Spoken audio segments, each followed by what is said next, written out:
श्रीराम समर्थ. सद्गुरू श्री ब्रह्मचैतन्य गोंदवलेकर महाराज यांचे प्रवचन 21 नोव्हेंबर. कल्पना म्हणजे मायेचे हत्यार. कल्पनारहित थोडे नाम देखील फळ देईल. एखादा मनुष्य तालुक्याच्या ठिकाणी गेला आणि त्याला तुम्ही कुठले असे विचारले तर तो आपल्या खेडेगावाचे नाव सांगेल. जिल्ह्याच्या ठिकाणी गेला तर तो तालुक्याचे नाव सांगेल. इलाक्याच्या ठिकाणी गेला तर जिल्ह्याचे नाव सांगेल. तसेच दुसऱ्या प्रांतात गेला तर आपल्या इलाक्याचे नाव सांगेल आणि परदेशात गेला तर आपल्या देशाचे नाव सांगेल. म्हणजे मनुष्याच्या ठिकाणी जेवढी विशालता येईल तेवढे भेदभाव कमी होतात.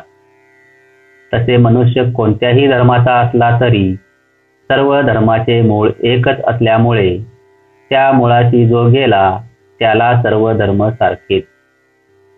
पण एवढी विशाल दृष्टी येईपर्यंत जो ज्या धर्मात जन्माला आला त्या धर्माचे आचरण करणे हेच हिताचे असते.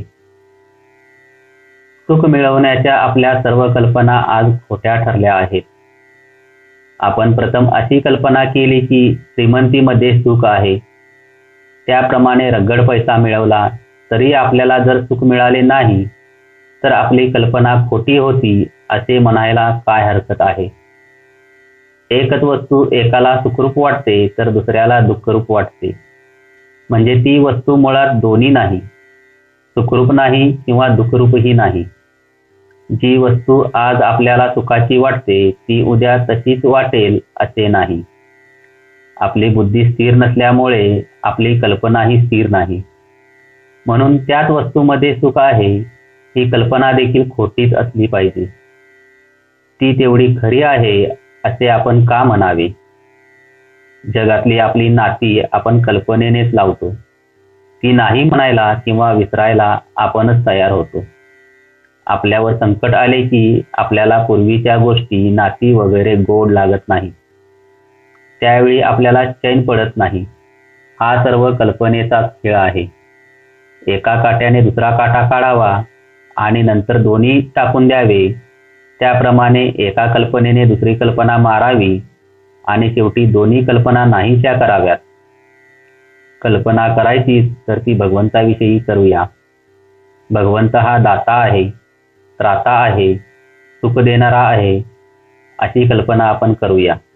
त्यात खरे हित आहे आणि त्यानेच संसार खरा सुखाचा होईल. कल्पनेचे खरे खोटेपण हे अनुभवांती कळते.